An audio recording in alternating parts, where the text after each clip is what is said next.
Estamos no ar com Você com Dinheiro de hoje, batendo um papo especial. Hoje nós temos um convidado aí bastante especial que está entrando em conexão remota. Nós vamos falar sobre o mercado de ações, sobre o momento que está acontecendo o investimento em ações no Brasil e, essencialmente, sobre quais pontos olhar na hora de tomar a sua decisão de alocar num papel. Hoje nós vamos falar com Bruno Paulinelli.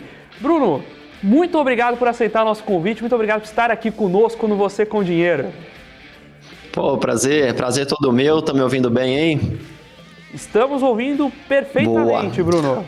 Show de bola, prazer todo meu, muito obrigado pelo convite, prazer estar falando aqui com vocês e é a segunda vez que a gente conversa já, né? Muito bem, eu já estive com o Bruno em outra ocasião, via outra plataforma, a gente fez uma live em conjunto, batendo também um papo sobre ações, e aí quando surgiu o projeto do Você com Dinheiro, a gente quis trazer aqui o Bruno para repercutir esse assunto no espaço aqui da BMC. Bruno, a gente tem aqui a tradição no Você com Dinheiro de colocar os entrevistados em ciladas. A gente joga o pessoal na fogueira mesmo, a gente gosta de fazer perguntas difíceis. E aí fica a seu critério, você vai responder ou não, você entendeu? Então eu queria começar com uma pergunta fácil.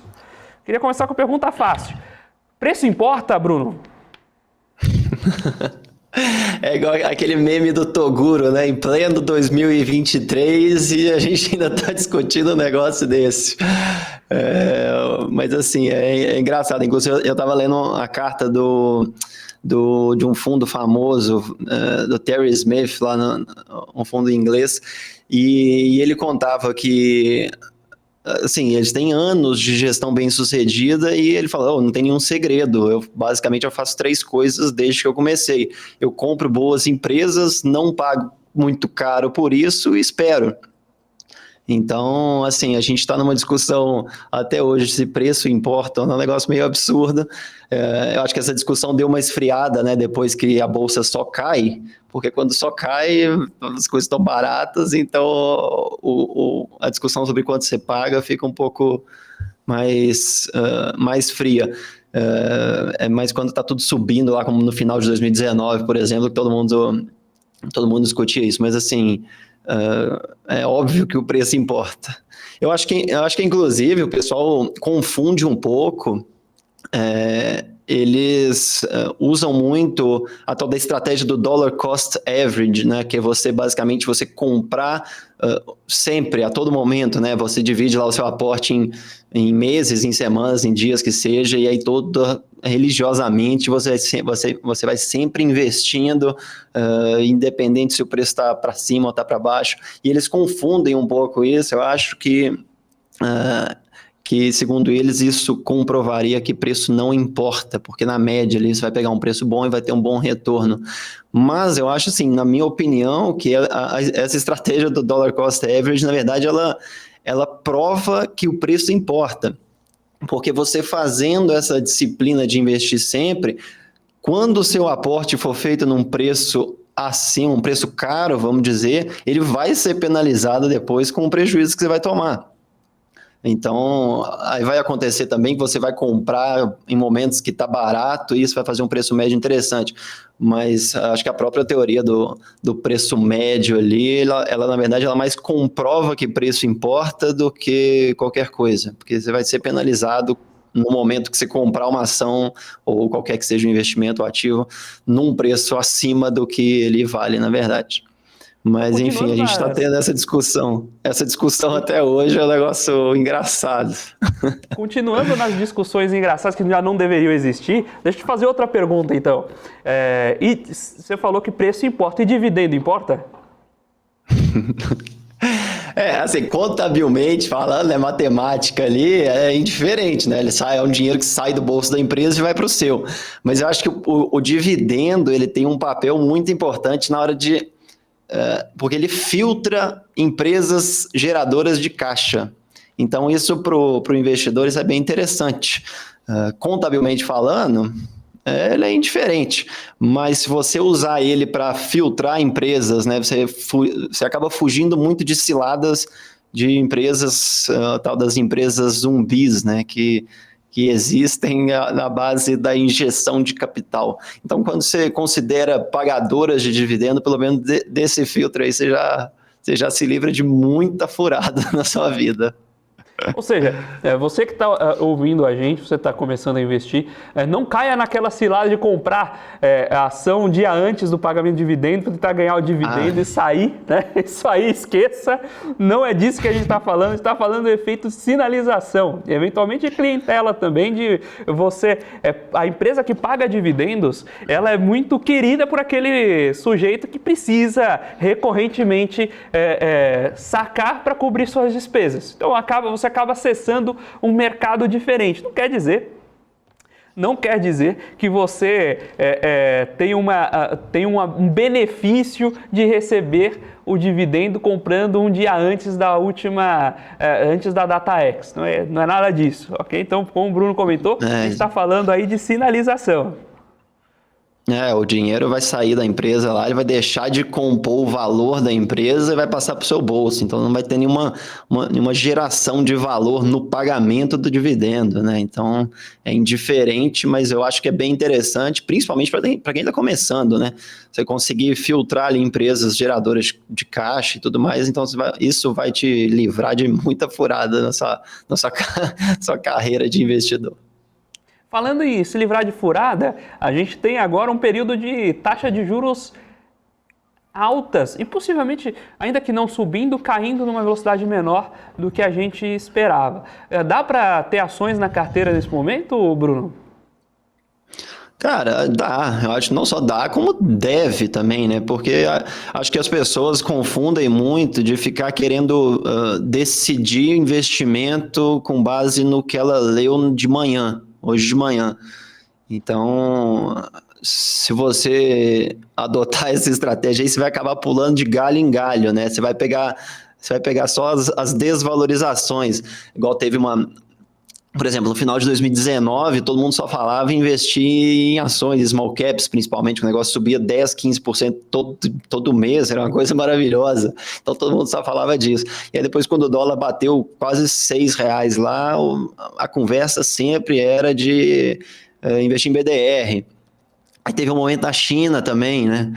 Investir na China também, furada, semicondutores. Então, tem essas modas, assim, que vão vindo, e a pessoa que vai se baseando nesses momentos, assim, acaba que ela vai pegando só as desvalorizações, né, que ela vai pagar caro e vai ficar pulando de galho em galho ali. Então, as pessoas, na verdade, elas tinham que decidir, isso está bem ligado, inclusive, com a primeira pergunta lá do preço importa. O que tem que decidir o investimento dela não é a notícia de manhã, mas o preço. Então, por exemplo, você define lá o seu portfólio, né, essa carteira de investimentos. Eu vou botar, sei lá, um número aleatório, eu vou botar 30% em dolarizado, né, investimento no exterior. O que vai decidir o que você vai investir naquele dia ou naquele mês, não é a notícia do o Lula foi eleito, invadiram Brasília, não é isso. É a variação de preço lá nos seus 30% investidos nos Estados Unidos ou onde for, que vai definir se você precisa aportar lá ou não. Lá desvalorizou, esses 30% vão cair, vão passar para 28%, sei lá, por cento. E aí você precisa repor os 30%. Então, o que vai definir o investimento é o preço, né, do ativo, do investimento, do ativo que você está investindo, e não a notícia que você leu de manhã, porque senão você está lascado. Porque o que chega de mensagem para mim em rede social, você não faz ideia de gente que quer investir agora, quer mandar todo o dinheiro para fora, que quer botar só dinheiro em exportadora, empresa dolarizada, não sei o quê. As pessoas decidem muito com base na emoção. Então, o pessoal devia rever um pouquinho, porque eu acho que a parte mais difícil também na hora de investir é essa, né? Porque é muito difícil você ser bombardeado de informação todo dia, rede social, televisão, que seja, e conseguir não sair do seu norte ali que você definiu lá atrás. E se você não tem um norte, então é pior ainda, né? Porque aí que você vai no achômetro mesmo. Nesse sentido, tinha uma outra pergunta que vai em linha com esse trecho, né? Dá para investir olhando notícia? Então, aquele swing trader, né, que vai ficar montando posição em cima da notícia, tem espaço no mercado? Cara, eu acho que não, principalmente porque a grande maioria aí dos investidores, eles nem têm o tempo e a dedicação para ficar acompanhando demais mercado, né? Os caras focam no trabalho deles ali e vão aportando todo mês um pouquinho.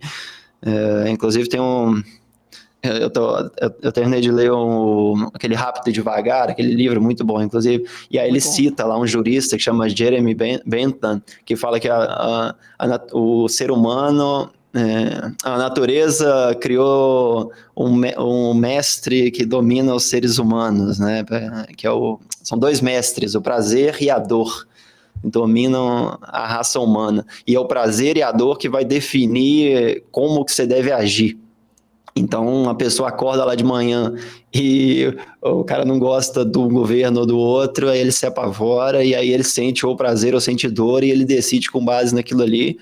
E assim, é receita para dar errado, porque dali a um tempo também vai vir outra notícia, ele vai querer mudar o patrimônio dele, a carteira dele, e isso aí vai ser um ciclo sem fim que no final das contas ele só vai ter gastado tempo de vida e estresse.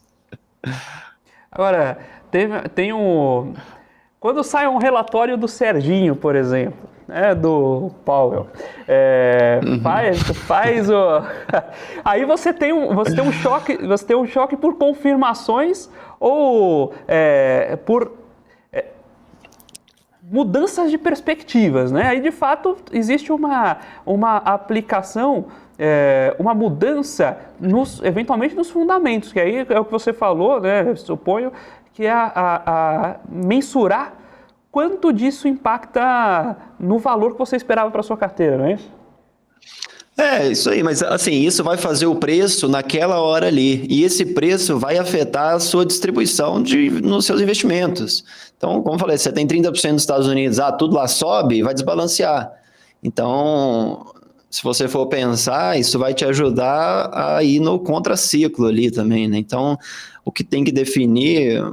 Porque, assim, o cara que está ali trabalhando todo dia, não sei o quê, aí vai ficar preocupando com entrevista de Jerome Powell do Banco Central Americano? Não vai.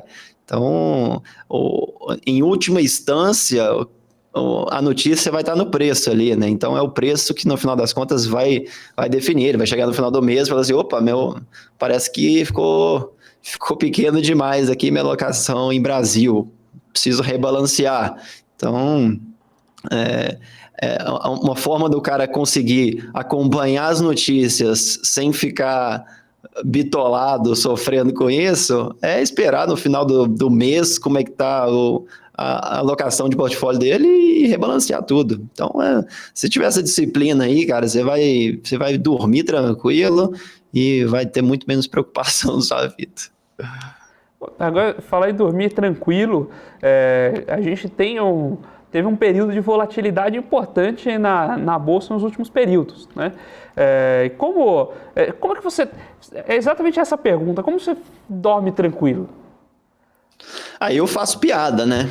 É a minha solução. Eu encontrei, era fazer o resumo, tanto que o resumo é engraçado. O resumo nasceu em novembro de 2021, tem mais de um ano já, porque de junho até novembro, até dezembro daquele ano, a Bolsa só caiu. O Ibovespa era uma coisa assim, lastimável. Era só para baixo, é muito do que está acontecendo agora também, inclusive.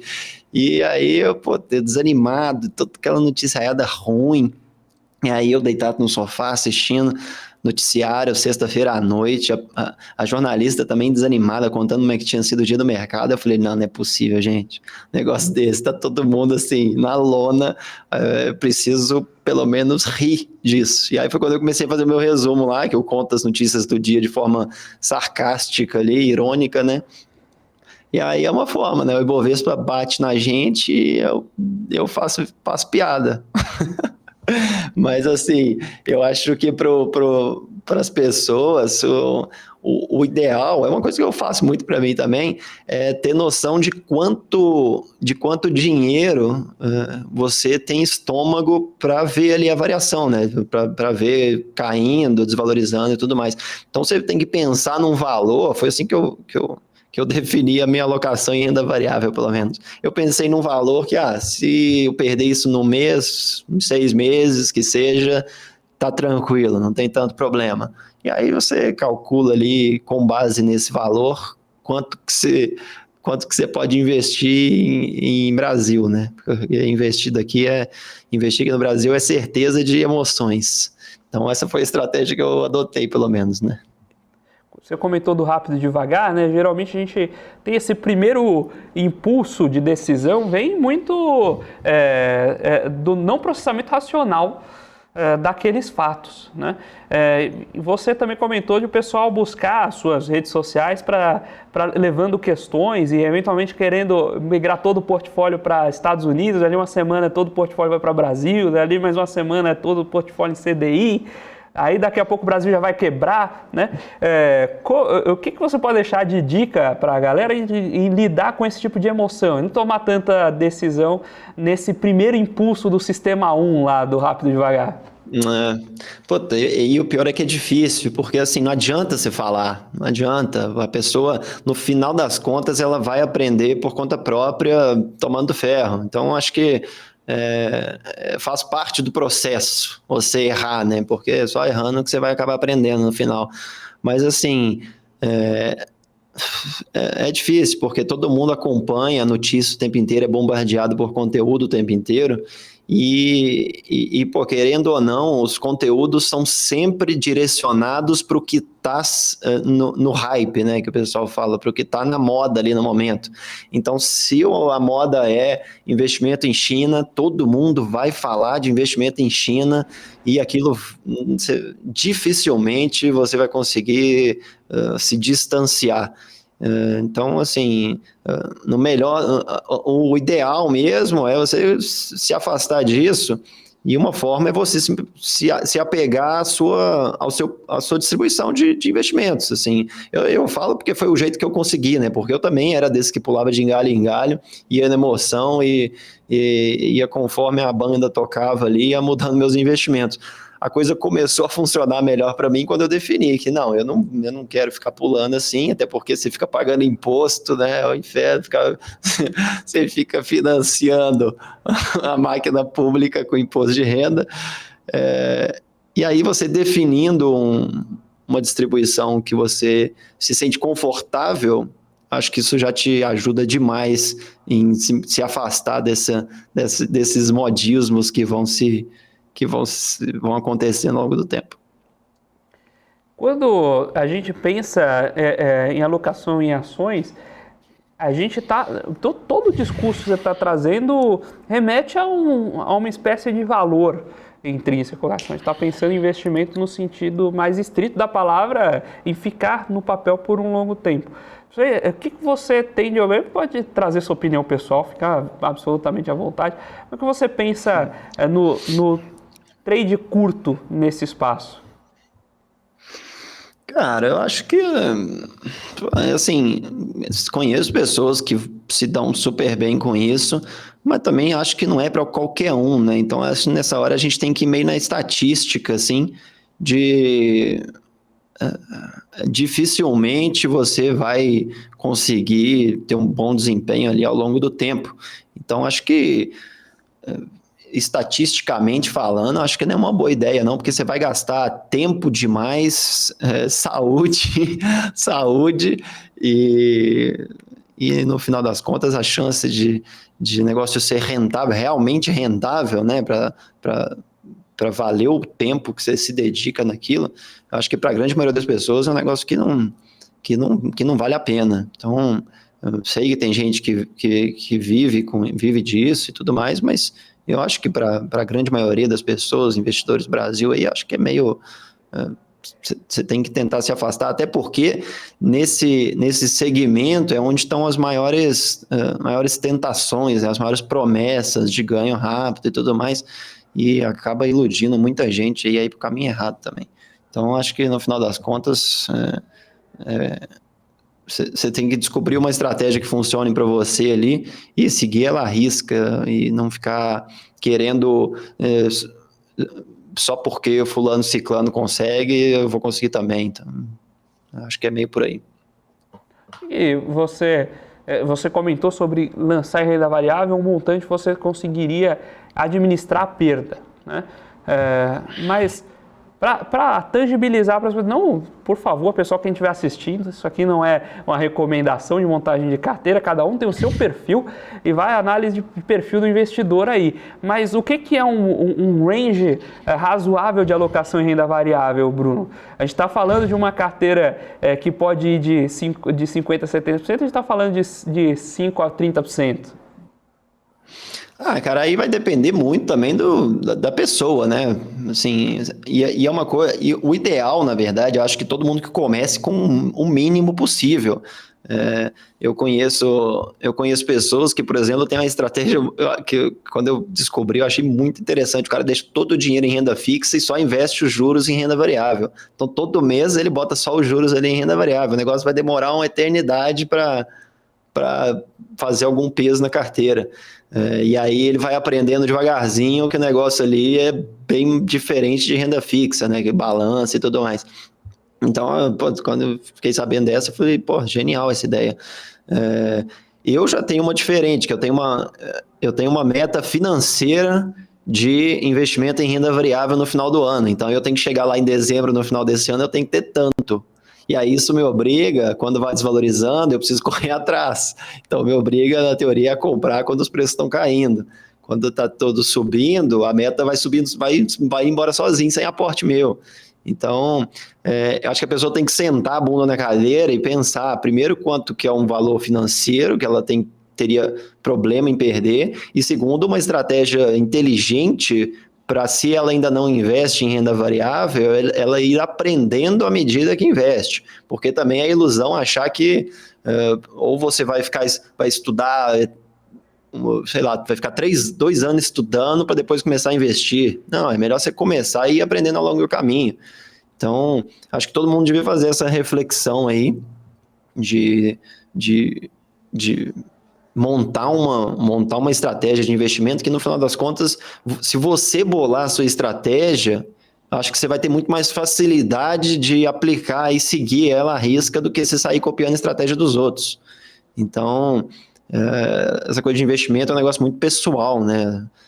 Eu consigo ter uma exposição em renda variável muito maior que meu pai, por exemplo, que tem horror quando ele vê o patrimônio balançando ali. Então, não adianta nada eu falar, tenha 30% em Brasil, tenha 60% em estrangeiro, o que seja, que não vai funcionar para a maioria das pessoas. Então, é sentar a bunda na cadeira, olhar para o teto e pensar, fazer o seu próprio exercício e a sua meditação. Muito bem. Pessoal, nós estamos hoje com o Bruno Paulinelli, aqui especialista em investimentos, mas também criador de conteúdo, né? O Bruno Paulinelli é responsável, como ele comentou, pelo resumo do mercado de hoje, um quadro bastante famoso, especialmente nas redes sociais. E traga a sua pergunta, traga seu comentário, sua dúvida, e a gente tenta responder aqui no Você com Dinheiro. Agora nós vamos para um pequeno intervalo e daqui a pouco a gente volta com o segundo bloco do Você com Dinheiro de hoje.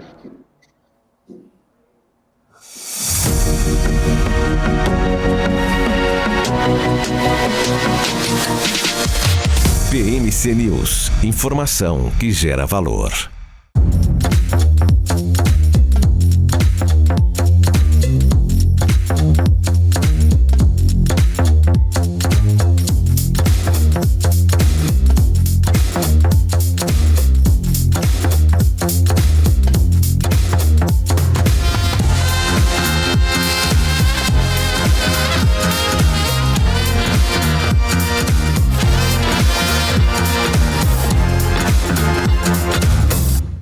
Você está cansado da mesmice? Negociando em plataformas com ferramentas desatualizadas? Falta variedade e funcionalidade? Aproveite nossa grande seleção de ferramentas de trade. Baixas taxas de negociação, suporte em português 24 horas por dia, com mais de 200 criptomoedas disponíveis para trade e a facilidade de depósitos com Pix. Aproveite o futuro agora. Bybit. Abra sua conta hoje mesmo. Bybit.com. Se você quer investir em commodities, mas não sabe como, nós temos um recado.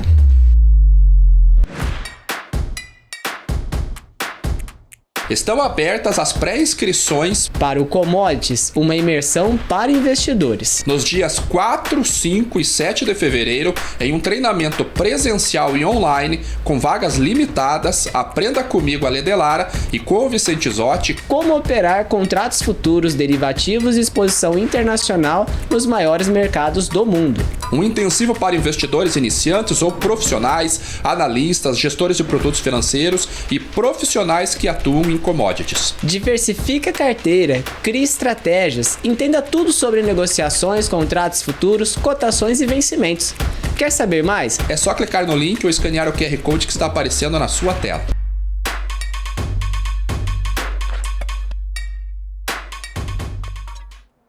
Olá pessoal, estamos de volta com o segundo bloco do Você com o Dinheiro de hoje, batendo um papo sobre ações, sobre alocação de carteira aí com o Bruno Paulinelli. Se você está acompanhando o nosso canal, está acompanhando o programa pelo nosso canal no YouTube, deixa ali o seu like. Não deixou seu like ainda?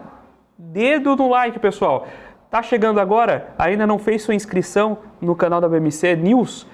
Faça a sua inscrição no canal do BMC News e não perca mais nenhum Você com Dinheiro. Pessoal, aqui tem alguns comentários, o pessoal trazendo ali os agradecimentos, oferecendo, desejando ali boa tarde. Pessoal, eu tô aqui com o chat aberto. Se vocês tiverem pergunta, podem mandar lá no chat que a gente comenta assim. Inclusive, o Alais Oliveira está comentando sobre o fechamento da fábrica da Guararapes. Vamos ver quais repercussões a gente vai ter isso no mercado. Hoje, ações da Guararapes caindo forte. Bruno, conta pra gente aí o que você mais tem visto no mercado em termos de alocação. O que o pessoal está fugindo, está ficando? Como é que está essa gestão de controles aí com o pessoal que você acaba recebendo aí de assunto? Cara, assim, a moda hoje é internacionalização, né, de patrimônio, mandar o dinheiro para fora. E lá na frente nós vamos ver também que estava todo mundo emocionado e agindo no impulso.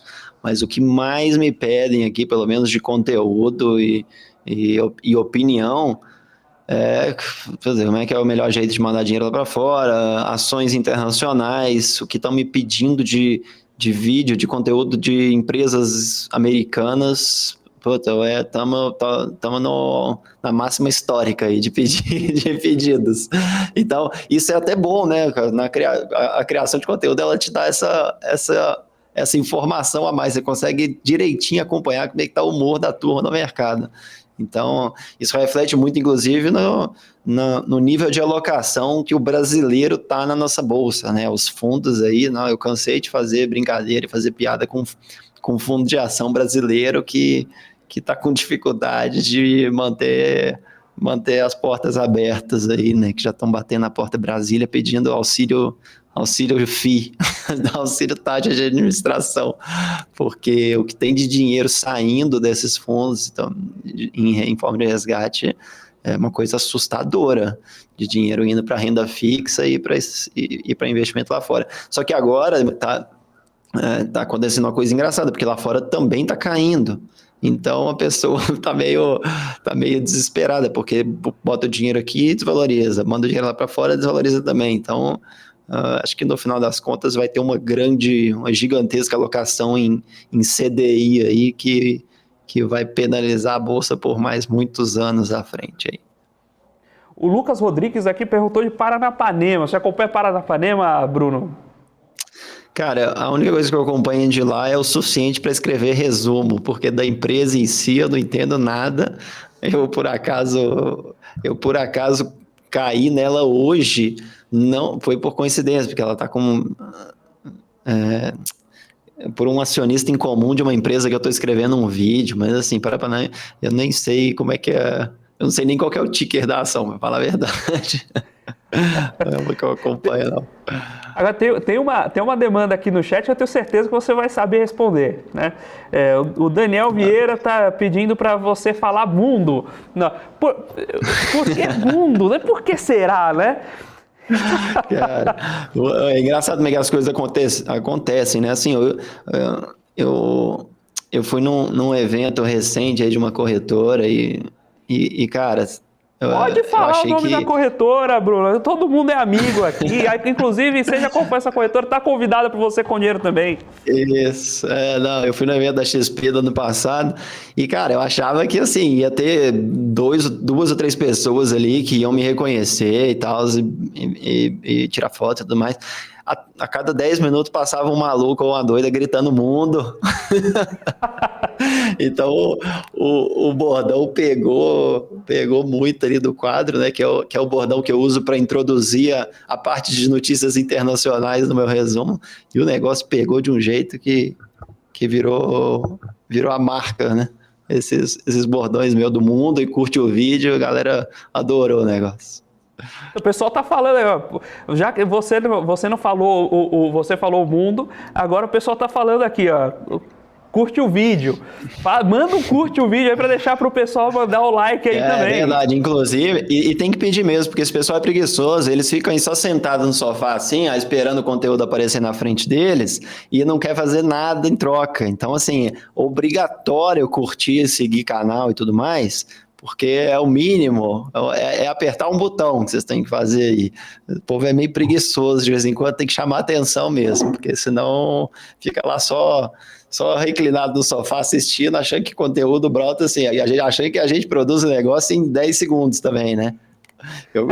Um vídeo de 60 segundos do resumo eu passo o dia inteiro fazendo. E a gente, se a gente não tem esse feedback, a gente não consegue tocar adiante o produto de conteúdo, né? A gente precisa do espectador, a gente está aqui por ele, né? E o Leandro Nunes está perguntando de CIA. Vou aumentar a pergunta aqui. O que está acontecendo com o varejo? Eu não conheço ninguém, né? Quem sou eu? Eu sou o Harris professor, como diria o Rafael, que não está aqui hoje, mas sou o Harris professor, mas quem tem carteira de varejo aí tá sofrendo esses dias, hein? Quem tem ali Guararapes, CIA, até Renner, que era a queridinha do mercado, tá sofrendo esses dias mais do que as outras pessoas, né? Não dá nem para falar que caiu uma bomba nas ações, porque hoje em dia coisas que eram para ser figurativas viram literárias, né? O varejo sofre demais, né, com taxa de juros aí dos setores que mais é penalizado com taxa de juros alta, né? Afeta diretamente o consumo, tem entupido de empresa endividada aí também no varejo. Então é um negócio meio assustador. E o varejo é um desses setores que, do mesmo jeito que cai muito, o negócio volta igual um foguete. Então tá muito presente na carteira da turma que opera notícia, né, que investe em notícia. Então eles estão sempre caçando ou a que caiu muito, que já caiu demais, ou a que está subindo absurdamente, a próxima Magazine Luiza e tudo mais. O pessoal está comentando de IRB, que está subindo sem mudar nada. Às vezes não é a empresa que muda. Imagina, quando a empresa é muito endividada, mexer na perspectiva de taxa de juros afeta violentamente. A empresa não fez nada diferente. Você pega uma CCR, quando a taxa de juros caiu, ela explodiu. A empresa trocou gestão? Não. Mudou a rodovia? Não. Passou mais carro lá? Não mudou nada. Não é que mudou a cancela, agora ela não consegue mais burlar o pedágio. Não tem nada a ver com isso, mas só de você diminuir a taxa de juros, a empresa que é alavancada vai sentir. As empresas costumam ter dívida vinculada ao DI, né? Ficam fixadas na dívida. O pessoal foi entender isso. Eu fiz um vídeo do Madeiro explicando, que o Madeiro quase fez a IPO aí recentemente, né? Alguns meses ou anos atrás, e porque a situação lá estava meio assustadora. Eles cresceram demais e se endividaram para isso. E aí eu mostrando para o pessoal que hoje as lojas lá existem basicamente para pagar o custo da dívida. Então, quando a dívida cai, você já libera ali um espaço absurdo para a empresa respirar, né? E por isso que o negócio volta igual um estilingue depois, porque você solta muito, libera muito valor ali muito rápido, né? Exatamente. E quando você passou uma série de vídeos até, né, sobre a época queridinha era Magazine Luiza, né? E como essas empresas também são muito sensíveis a juros, né? Não, demais, assim, consumo, que aí, no final das contas, juros afeta a dívida da empresa, afeta crédito, né, que na última linha ali é o consumo que vai diminuir a receita na empresa. Então, varejo tá dos negócios mais difíceis de acertar, porque além de se acompanhar a empresa, você precisa acertar muito bem o timing ali da virada do ciclo de juros, da virada da economia, e assim, acho que tá principalmente para quem está começando, um negócio que você devia talvez manter um pouco de distância até você conseguir pegar o jeito do negócio ali. Quando a gente olha para noticiário global, essa tendência de taxa de juros ainda permanece alta, mas está numa precificação dos títulos também, né? Eu queria que você comentasse um pouquinho, Bruno, justamente como é que funciona essa dinâmica, né? Porque às vezes o pessoal confunde. Se a taxa de juros vai subir, então é ruim. Vai cair, então é bom. Então, se de ontem para hoje o Copom anuncia uma taxa mais baixa, então é hora de comprar. Mas não é verdade, né? Isso está precificado já de alguma forma na curva de juros, né?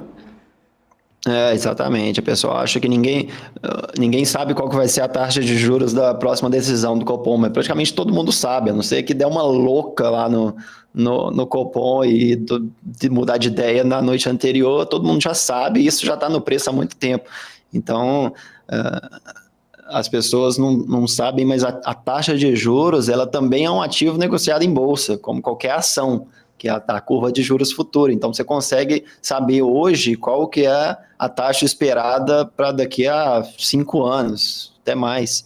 Então, e essa taxa atual já vai estar no preço de todas as ações. Então, não é porque você ouviu que o Banco Central soltou o comunicado que vai parar de subir juros agora que tem que sair correndo para investir e tudo mais. Até aí a gente vai cair, inclusive, no que a gente já conversou. Isso vai fazer preço nos ativos, qualquer nova informação que vier de Banco Central, de Fed lá fora que seja, isso vai fazer preço nos ativos e isso vai afetar diretamente a sua distribuição nos investimentos lá.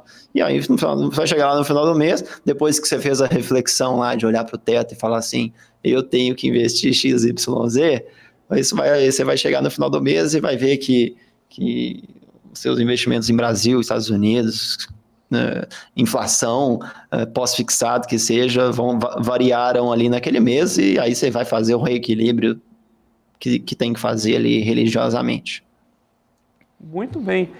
Eu queria passar aqui alguns temas que estão em linha com suas últimas publicações, seus últimos vídeos aqui, fazer um bate-bola, jogo rápido em cima dos temas que você andou comentando. Mas eu queria deixar para fazer isso daqui a pouquinho, depois do segundo intervalo, para a gente pegar o terceiro bloco com isso. Então, você que está acompanhando Você com Dinheiro, deixe seu like, deixe seu comentário, sua dúvida, para a gente esclarecer no terceiro bloco do Você com Dinheiro.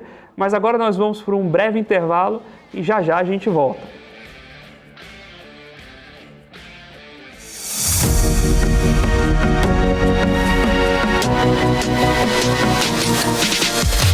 PMC News. Informação que gera valor.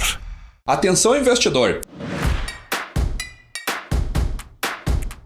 Se você ainda não tem commodities na sua carteira, Você pode perder uma grande oportunidade em 2023. para investir em commodities não é necessário ser um fazendeiro. Mas é preciso conhecer algumas particularidades desse mercado, que é um dos maiores do mundo.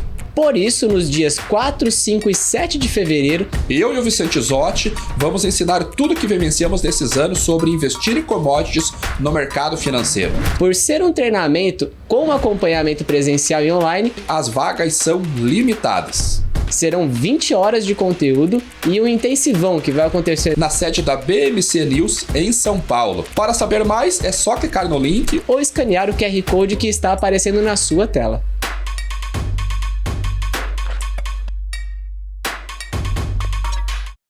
As empresas que fazem parte do seu dia a dia estão em uma das maiores bolsas do mundo, a Nasdaq.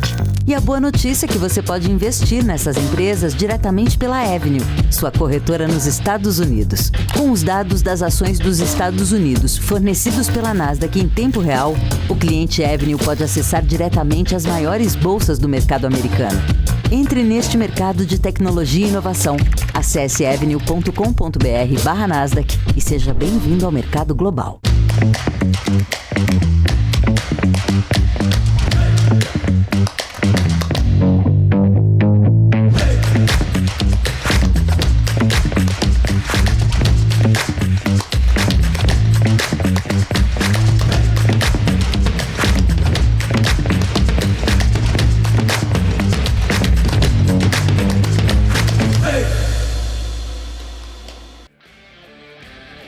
Olá pessoal, estamos de volta para o terceiro e último bloco do Você com o Dinheiro de hoje, batendo um papo sobre ações e sobre elaboração de carteiras com o Bruno Paulinelli, especialista em investimentos e responsável pelo resumo do mercado de hoje, de amanhã, de todos os dias. Bom, pessoal, a gente está olhando aqui, monitorando de perto a quantidade de likes no vídeo. Se a gente não tiver mais 10 likes, o Bruno falou que não volta para o ar. Então, senta, bota ali nos likes, sem dislike, hein, pessoal? E se você tiver alguma dúvida, se você tiver alguma questão aí para passar para o Bruno, pode mandar no chat que a gente passa aqui, a gente responde em conjunto. Bruno, eu tinha falado que logo antes aqui do intervalo, para a gente passar alguns temas dos últimos vídeos, aí você passou uma seleção aí de vídeos sobre como determinadas empresas ganham dinheiro, e eu queria aproveitar essa seleção para a gente fazer um bate-bola rápido aqui. Primeira coisa, queria começar lá atrás, um pouquinho para trás, com pets. O que tá esse mercado de varejo para animais, né? Que não deixa de ser uma empresa de varejo também, mas que tem o seu estilo diferente de seu. O que aconteceu para ela ter caído tanto no fim do ano passado? Compartilha com a gente um pouco do que você elaborou nas suas pesquisas. Cara, Pets ali, inclusive eu mandei um comentário aí já pro povo curtir o vídeo, tá? Pessoal aí, aproveita, já deixa o like aí o mais rápido possível. Mas assim, Pets é um caso engraçado que não foi culpa da Pets o que aconteceu, culpa da expectativa em cima da Pets. A Pets continuou rodando ali como sempre rodou a vida inteira dela. Vendendo ração, vendendo serviço, crescendo, abrindo loja e tudo mais. O grande problema foi que a expectativa em cima da Pets que era grande demais, e isso foi parar lá no preço, julgaram o preço nas alturas, e acontece que quando a galera cai na real, que na verdade ali não é uma Disney, né? Não é uma loja fantástica de encantamento de cães e clientes, ela é, no final das contas, ela é um varejo que é bem tocado. Então, o pessoal passou a precificar ela como uma empresa de varejo. Inclusive, está passando a precificar, né? Porque o negócio ele já ainda não parou, ainda não. Mas a Pets é bem um caso desse, né? E, inclusive, é uma coisa que o pessoal tem que tomar muito cuidado com a IPO, né? Porque a IPO tem todos os incentivos errados ali, muita gente com muito mais informação que você. Então, se você for pensar, os motivos para o dono do negócio de se desfazer de uma parte dele, tem que ter uma bela de uma compensação ali, né? Tem que valer muito a pena para ele abrir mão de uma boa parcela do negócio dele. Alguns casos de IPO realmente dão certo e tudo mais, mas a grande maioria, no final das contas, sai por um valor acima do que vale, e no final das contas é bom também, se você for pensar, porque é mais oferta de empresa, né? Vai sair caro lá na IPO, depois vai cair, e mais uma empresa listada aí, quando ela não deixa de ser listada depois de um tempo também, né? Mas quanto mais empresas listadas na Bolsa, melhor para o mercado de capitais brasileiros. Mas a Pets, no final das contas, A empresa nada aconteceu, ela continuou rodando como sempre rodou, e o que aconteceu foi o problema de expectativa, né? Ela estava cara demais, estava sendo precificada como um negócio que ela não era. Exatamente, tem uma coisa que o pessoal tem a dificuldade de entender, que é o seguinte: a empresa pode ser boa, mas está cara. A empresa pode ser excelente, mas se tiver cara demais, não adianta, você vai perder dinheiro. E a IPO é um problema porque você não tem histórico da empresa, né? Então, é difícil saber se ela está crescendo agora, ela aproveitou uma janela de crescimento para ir a mercado, se ela vem crescendo há 20 anos, se ela sabe o que precisa fazer para crescer por mais 20, e o pessoal acaba indo ali no embalo, né? E é engraçado, porque a pessoa, ela gosta, ela investe em Pets, porque ela fala assim, eu vou na loja todo dia e deixo uma fortuna naquele lugar, não é possível que a Pets não está ganhando rios de dinheiro, metade da minha fatura de cartão é lá, mas às vezes não é isso, né? Às vezes já tudo isso e muito mais já está no preço ali, né? Então você tem que, no final das contas, ver o quanto que ela está valendo já, né? Quanto dessa expectativa de crescimento já não está no preço ali. Falando em lugares que você deixa uma fortuna e não sabe para onde esse dinheiro vai, como é que farmácia ganha dinheiro, Bruno?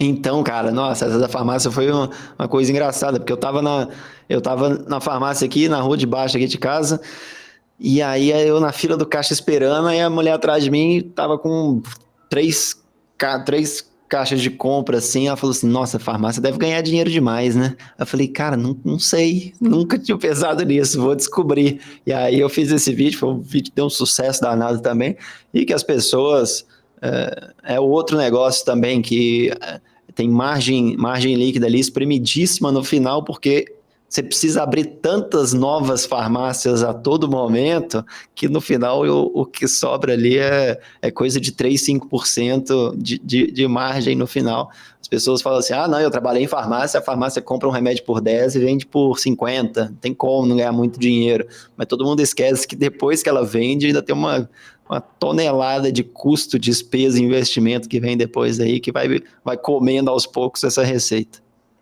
Mas sim, Daniel, é um negócio rentável, sim. O Daniel Vieira comentou, fez uma pergunta aqui, que também tem a ver com um vídeo que você chegou a lançar, que é sobre o insider da... Lembra desse caso? O insider da Petrobras, né? Que o pessoal ganhou uma grana comprando e vendendo no momento certo, mas era certo demais, né? Era certo demais. Como é que foi esse caso? Esse momento certo aí, esse é mais do que certo, esse momento. Você fazer o negócio na véspera de sair uma notícia, mas enfim, aparentemente a CVM já investigou, viu que não tinha nenhuma, assim, houve a operação, mas não houve lucro com a operação, então aí já não configura como insider, né? Então, não adianta, né? Mas... por essa aí não vale a pena ir preso, né? Não, o caso basicamente aí, para quem não sabe, quando saiu a notícia da demissão do presidente do... esqueci agora quem que foi, já foram tantos presidentes demitidos na Petrobras que a gente vai perdendo as contas. Mas enfim, o primeiro presidente demitido pelo Bolsonaro, agora me fugiu o nome, na véspera da notícia, aconteceu aí uma operação em opções, assim, às 17h40, finalzinho de pregão, um volume anormal ali para o horário de compras de opções, apostando na queda das ações, né? E transformou coisa de 160 mil reais em, sei lá, 20 milhões de reais da noite para o dia. E aí o pessoal adora uma polêmica, né? Então quando você solta um conteúdo desse tentando mostrar como é que funciona o mercado de opções, a discussão descamba totalmente para o outro lado, de todo mundo apontando o dedo para todo mundo, e chamando de bandido. É uma coisa engraçada como é que funcionam os ânimos nas redes sociais. Se gritar pega ladrão, né? Aí é o problema.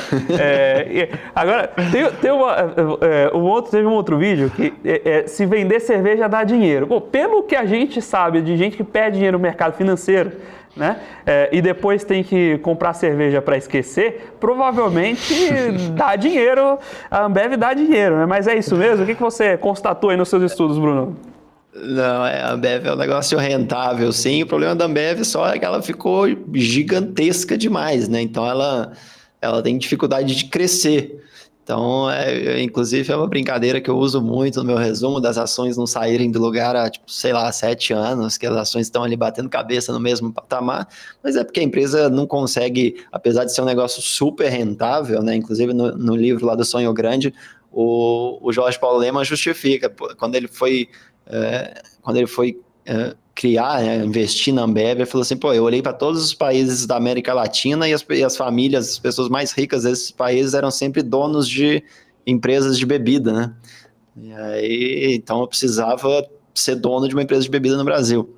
Então é sim um negócio super rentável, só que cresceu tanto que chegou ali tá batendo no teto ali e não consegue seguir adiante, né? Então, começou a ser atacada por concorrentes com cervejas artesanais e tudo mais, e ela também está tentando ir nessa direção agora, mas tá com dificuldades. Mas é uma ação que muita gente gosta, muito investidor, principalmente investidor institucional, porque, assim, se ela não sobe, mas ela também não cai, né? Então, é uma ação bem, que eles chamam de defensiva.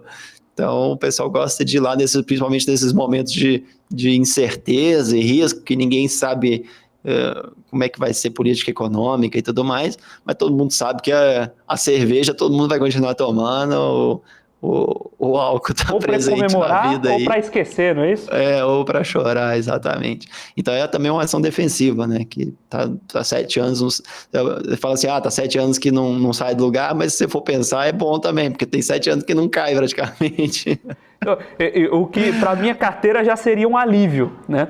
Então, e ainda dá para você ganhar um dinheiro, ainda dá para você ganhar um dinheiro com aluguel. Dividendo ainda. Dividendo, aluguel de ação, dá para você emitir umas call cobertas aí, dá para fazer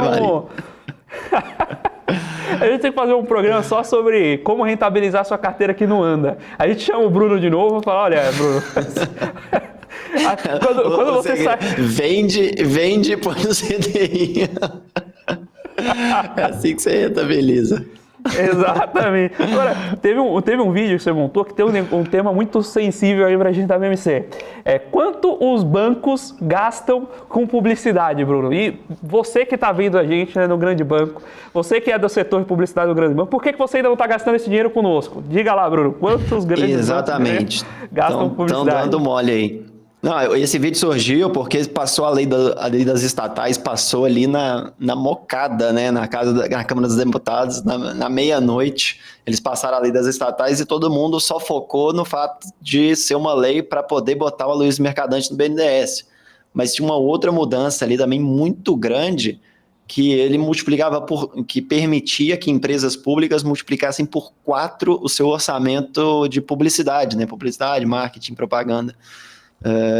Se eu não me engano, o percentual permitido hoje é 0,5% da receita bruta, uma coisa assim, e eles queriam mudar para 2%. E aí eu fui fazer um estudo de,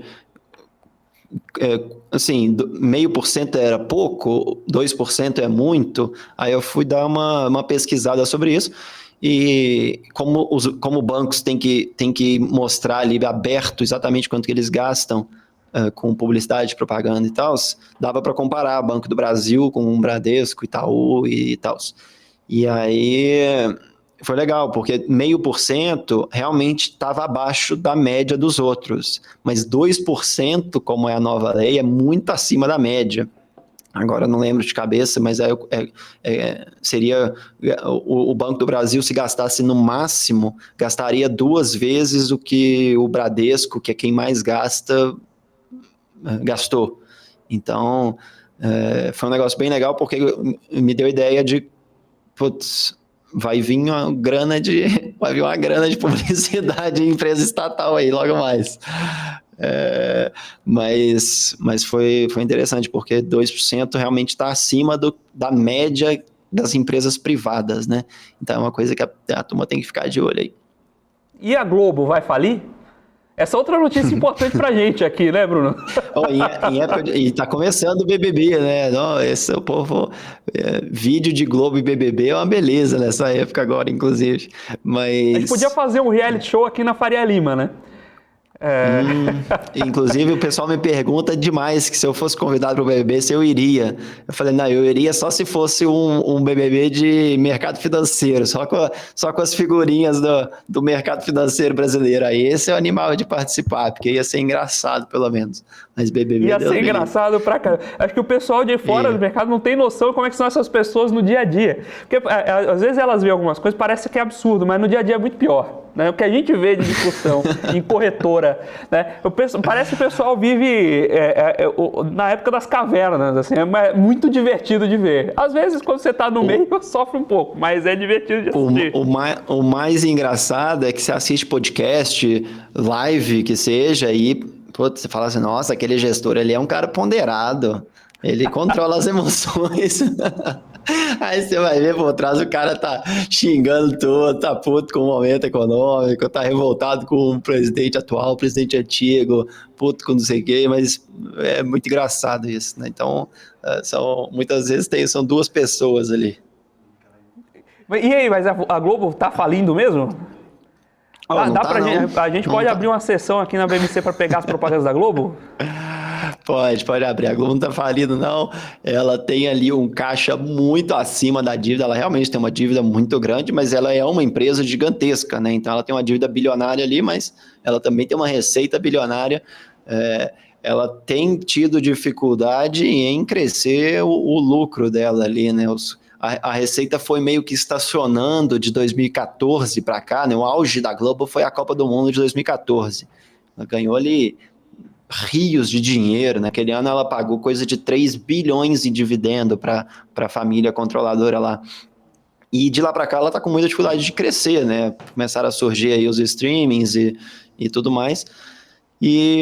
Só que a receita foi parando, mas o custo não, né? O custo continuou comendo ali, subindo, e a margem foi se espremendo um pouco, e ela está com uma séria dificuldade de recuperar o lucro que ela tinha antes, né? Por isso que ela está nessa renegociação, demitindo estrelas, mandando embora gente que recebia fortunas de salário. Eles estão tentando fazer meio que um turnaround ali, uma reestruturação nos custos da empresa, porque as receitas não crescem e os custos precisam dar uma segurada também. O pessoal tá mandando de bom grado e não é, né? Às vezes a água bate e é melhor você fazer o movimento de corte um pouco antes, enquanto você ainda consegue pagar todo mundo, do que deixar a coisa estrangular, que não é o que normalmente acontece. As empresas geralmente só abrem turnaround quando a coisa já foi pro buraco, né? Agora, tem um pessoal aqui no chat trazendo uma pergunta que acho que seria bacana você comentar, Bruno. Para a carreira, né, de especialista de investimentos, o curso, por exemplo, de ciências contábeis, forma bem, ajuda a seguir essa carreira, entender ali naturalmente os demonstrativos financeiros da empresa, é um bom caminho para começar? Com certeza. Assim, apesar, o pessoal acha que eu sou economista e tudo mais, mas deixa eu contar um segredo, eu formei em relações internacionais, tem absolutamente nada a ver com contábeis e economia. Mas assim, eu acabei aprendendo tudo por conta própria mesmo, bunda na cadeira estudando. Mas, com certeza, contábeis, exatas aí, vai te ajudar demais na certificação de mercado financeiro. Mas eu acho que, assim, você não necessariamente precisa ter um curso desse para conseguir tirar certificações, né? Tem muita gente que me manda mensagem perguntando qual que é o melhor caminho para tirar CEA, CGA e tudo mais. CGA não, né? CFP. Se ele precisa começar uma graduação nova. Não tem essa exigência. Você precisa tirar um certificado, é uma prova que você precisa passar.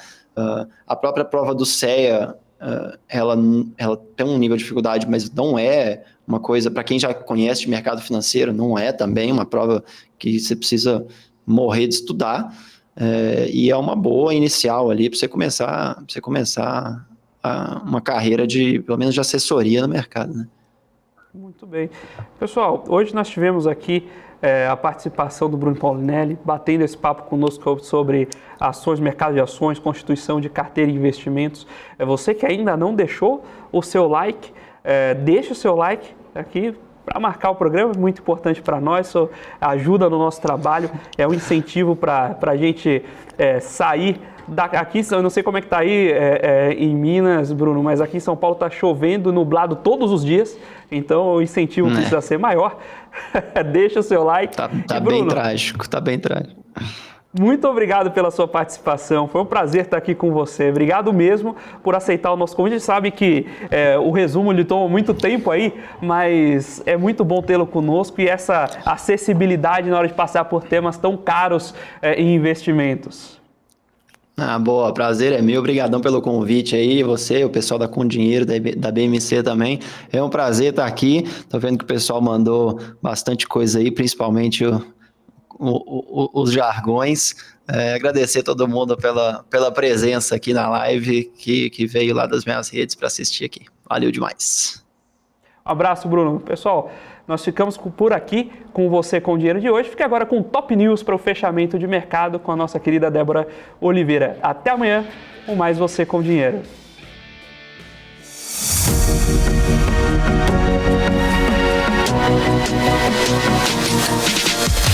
BMC News, informação que gera valor.